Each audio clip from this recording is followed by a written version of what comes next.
Hi మావా, welcome back. వివారియం ఏంటి మావా?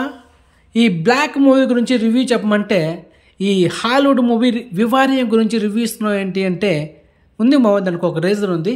ఎందుకంటే ఈ వివారియం మూవీ 2019 రిలీజ్ అయిన one of the best time loop movie. ఆ సినిమాకి రీమేక్ వచ్చిన సినిమానే ఈ బ్లాక్.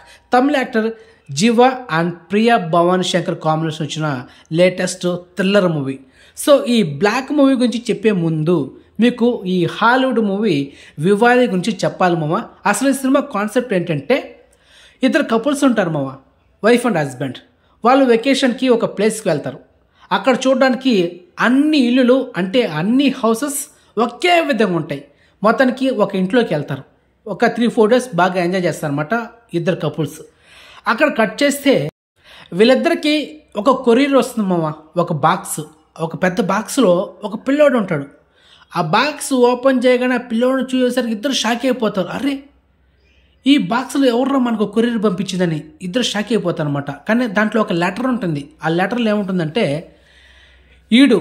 ఈ చిన్న పిల్లోడు పెద్ద అయ్యేసరికి మీరు ఇంట్లో నుంచి తప్పించుకోలేరు, మీరు ఎంత ట్రై చేసినా మీరు ఇక్కడే ఉంటారని ఆ లెటర్ రాసి ఉంటుంది. వీడు ఏదో కొంచెం ఏముంటుందిలే అని ట్రై చేస్తారు ఇంట్లోంచి బయట వెళ్ళడానికి. కానీ ఎటు చూసినా తిరిగి మళ్ళీ అదే ప్లేస్కి వస్తారు మామ. వీళ్ళే షాక్ అయిపోతారు.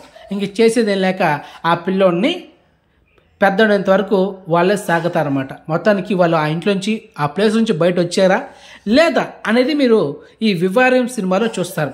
ఇక ఈ బ్లాక్ కాన్సెప్ట్ ఏంటంటే, ఈ బ్లాక్ సినిమాలో ఆ పిల్లోడు లేదు మామ.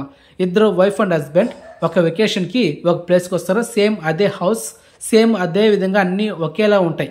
వీళ్ళిద్దరూ కూడా ఆ ప్లేస్ నుంచి బయట వచ్చారా లేదా అనేది సినిమా కాన్సెప్ట్ మామ. కానీ ఈ సినిమాలో హీరోయిన్ లాగా ఇంకొక ఇద్దరు ఉంటారు మామ. అది ఎందుకు ఉంటారనేది మీరు సినిమాలో చూడాలి. ఓకే, సో ఇది కూడా ఒక టైం లూప్ ప్యారలల్. అంటే మనం తప్పించుకున్న తిరిగి మళ్ళీ అదే ప్లేస్కి వస్తాం. ఎందుకు అనేది మీరు సినిమాలో చూడాలి. ఇక సినిమాలో ప్లస్ పాయింట్, మైనస్ పాయింట్ దాని గురించి మాట్లాడుకుందాం. సినిమాకి ఫస్ట్ ప్లస్ పాయింట్ ఏంటంటే రన్ టైమ్ అవ్వ, డ్యూరేషన్ 1 గంట 58 నిమిషాలు, 1 hour 58 minutes. సో క్రేజీగా ఉంది రన్ టైం, అది ఒకటి. తర్వాత డైరెక్షన్ టేకింగ్ కూడా సినిమాకి ప్లస్ పాయింట్. ఆ తర్వాత యాక్ట్రెస్ పర్ఫార్మెన్స్ కూడా సినిమాకి ప్లస్ పాయింట్ చెప్పొచ్చు. ఇంకొక ప్లస్ పాయింట్ ఏంటంటే బ్యాక్గ్రౌండ్ మ్యూజిక్ మావా, వాడమ్మ బడవా. స్టార్టింగ్ ఒక 30 minutes లోపల ఉంటుంది మావా బ్యాక్గ్రౌండ్ మ్యూజిక్. ఎప్పుడైతే వాళ్ళ ఇంట్లోకి ఎంటర్ అవుతారో ఆ 20 minutesలో ఒక 2 సీన్స్ మాత్రం గుండె జల్లంటది. అక్కడ ఎఫెక్ట్ మామూలు ఉండదన్నమాట. థియేటర్లు అయితే ఉలిక్కి పడతారు. సో ఆ రేంజ్లో ఉంటుంది బ్యాక్గ్రౌండ్ మ్యూజిక్ టోటలీ ఎంటర్లీ. ఇది మామ సినిమాకి ప్లస్ పాయింట్. ఇక సినిమాకి మైనస్ పాయింట్ ఏంటంటే సెకండ్ హాఫ్ మామ. ఎందుకంటే సినిమాలో హీరోయిన్స్ ఆ హౌస్ నుంచి ఎలా బయటపడాలి అనే ప్రాసెస్లో తప్పించుకునే దానికి ట్రై చేస్తారు. కానీ తిరిగి అదే ప్లేస్కి రావడం వల్ల డైరెక్టర్ దీన్ని పదే చూపించడం వల్ల మనకు విసిగెత్తిపోతుంది. అదేవిధంగా ఈ టైం లూప్ ప్యారలల్ కాన్సెప్ట్ వచ్చిన సినిమా కాబట్టి మనకు ఆ కాన్సెప్ట్ అనేది అసలు చాలా మందికి అర్థం అవుతుంది మామ. మైండ్ బద్దలైపోతుంది. సో సెకండ్ హాఫ్లో ఎస్పెషల్లీ రిపీటెడ్ సీన్స్ రావడం, కాన్సెప్ట్ ఏంటి అనేది మనకు అర్థం కాకపోవడం, దీనివల్ల మనకు కొంచెం నెగిటివ్ ఎనర్జీ అనేది స్టార్ట్ అవుతూ ఉంటుంది అనమాట ఎంటర్లీ సెకండ్ హాఫ్ వరకు. సో దానివల్ల సినిమా అనేది సెకండ్ హాఫ్ దొబ్బింది మామ. డైరెక్టర్ అనేది కాస్త కామన్ ఆడియన్స్కి అర్థమయ్యేలా కొంచెం చూపించుంటే చాలా బాగుండేది. చాలామంది ఈ టైం లూప్ మూవీస్ హాలీవుడ్లో చాలా సినిమాలు వచ్చాయి. సో అలాంటి వాళ్ళకి అలాంటి సినిమాలు చూసిన వాళ్ళకి ఈ కాన్సెప్ట్ అర్థం అవుతుంది. ఎవరైతే ఈ టైం లూప్ ప్యారలల్ కాన్సెప్ట్తో వచ్చిన సినిమాలో ఎవరైతే చూడలేదో వాళ్ళకి ఈ సినిమా అస్సలు మైండ్కి ఎక్కదు మామ. నేనైతే పక్కాగా చెప్పగలను, అది మ్యాటర్. సో ఫైనల్గా ఈ సినిమా అమెజాన్ ప్రైమ్లో తమిళ్ వర్షన్లో ఉంది.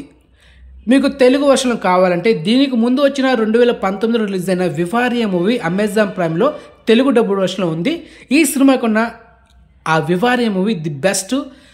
కాన్సెప్ట్ బాగుంటుంది అండ్ అదేవిధంగా థ్రిల్లింగ్ ఎలిమెంట్స్, దాంతోపాటు బ్యాక్గ్రౌండ్ మ్యూజిక్ ఎఫెక్ట్ కూడా అదిరిపోతుంది. సో ఆ సినిమా అయితే మీకు రికమెండ్ చేస్తున్నా, కానీ ఈ సినిమా అయితే మీకు రికమెండ్ చేయను. టైం వేస్ట్, డేటా బొక్క, అది మ్యాటర్.